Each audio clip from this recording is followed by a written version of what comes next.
On July 20th, 1969, astronauts Neil Armstrong and Buzz Aldrin stepped onto the surface of the moon, marking the first moon landing in human history. As expected with a long and far space flight, there were a few things that went wrong during the mission. First off, the landing site was originally supposed to be on a long and flat surface in the Sea of Tranquility, known as Site 2. The flight computer on board the lander would help guide it down from 50,000 feet to 500 feet. Then, Neil Armstrong would guide it down to the surface. However, the flight computer was overloaded, and the crew realized they'd overshot the landing point and were headed towards a crater, known as West Crater. Armstrong immediately took over the controls and guided the lander past West Crater towards another smaller crater and landed just outside of Site 2. While Neil was making the final descent, they estimated they had about 25 seconds of fuel left for landing. However, NASA required there to be 20 seconds of fuel left before aborting the mission in case the crew would have to perform an emergency ascent.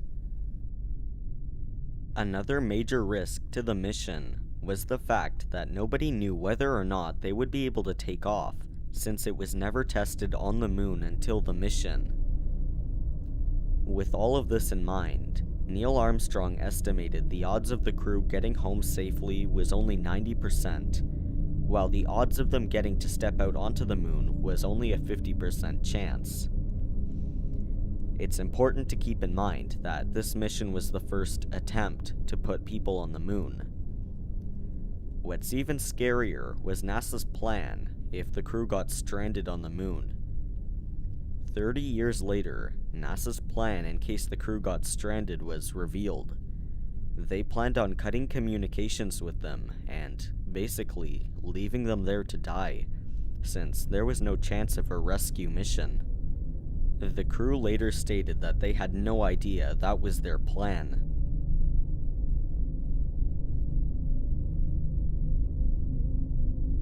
While you're watching this video, there's about 394,178 pounds of man-made objects on the surface of the moon. On the moon right now, there are currently 809 objects, many of which were from NASA's Apollo missions. During the Apollo missions, NASA left behind 6 Apollo descent stages, 6 American flags, 3 moon buggies, 2 golf balls, a memorial to fallen astronauts and cosmonauts, and lots of space garbage, including urine and throw-up bags. It's cool to think that most of these objects will be there for a very long time.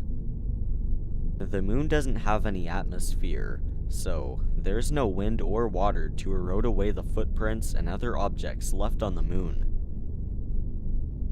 Scientists estimate that the objects and footprints will likely last at least 100 million years, likely longer than the human race will survive.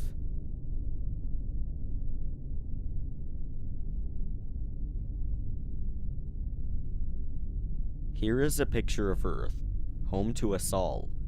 It may seem huge and important to us humans, but compared to the universe, it is unbelievably tiny and insignificant. First, let's compare the distance between Earth and the Moon.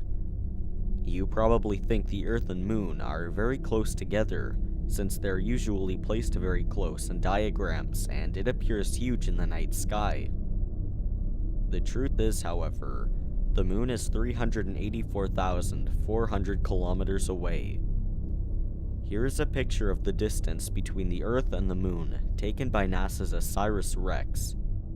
Pretty big, right? But let's zoom out further to another planet in our solar system. Here is a picture of Earth from Saturn, taken by NASA's Cassini space probe.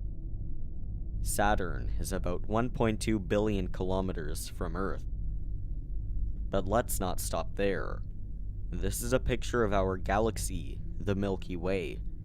It contains roughly 200 billion stars, and scientists estimate there are tens of billions of other solar systems in our galaxy, perhaps even as many as 100 billion.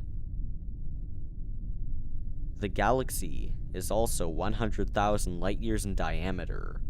A light-year is the unit of measure used to measure astronomical distances. It's the distance light can travel in 1 year. 1 light-year is roughly 9.5 trillion kilometers. Here's a picture showing where our solar system is in our galaxy. But there's more. 2.5 million light-years away is our closest galaxy, Andromeda. Andromeda is much larger than the Milky Way, at roughly 220,000 light-years in diameter. If you think that's crazy, astronomers estimate that there are at least 2 trillion other galaxies in the observable universe. And that's only the observable universe, the only part of the universe we can observe, since light hasn't had enough time to reach us. According to the theory of cosmic inflation, proposed by Dr. Alan Guth, assuming that the age of the universe times the speed of light is equal to the size of the universe, and that cosmic inflation began at 10 to the negative 37th of a second after the Big Bang, the entire universe should be 156 trillion times the size of the observable universe.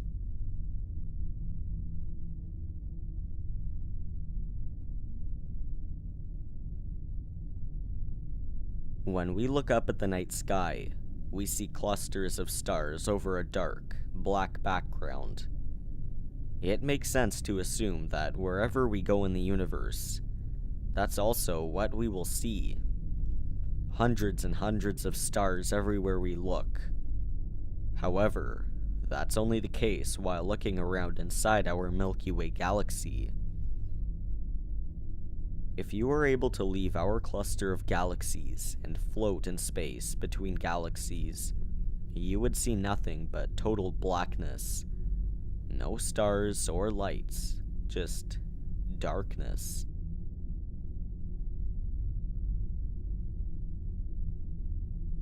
I mentioned previously about the Andromeda galaxy. It's 2.5 million light-years away, and it is slightly larger than the Milky Way. As a matter of fact, you can even see it from Earth with the naked eye.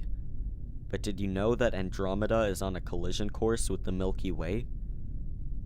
For a century, astronomers have known that Andromeda is heading towards us, but it remained unknown whether or not it will fly past or collide with us. Using the Hubble telescope, astronomers looked at Andromeda's stars relative to the background galaxies. They noticed that in 2010, they were in a different location than they were in 2002. They were very subtle differences, but astronomers were able to conclude that in about 4 billion years, the Andromeda galaxy will collide with us.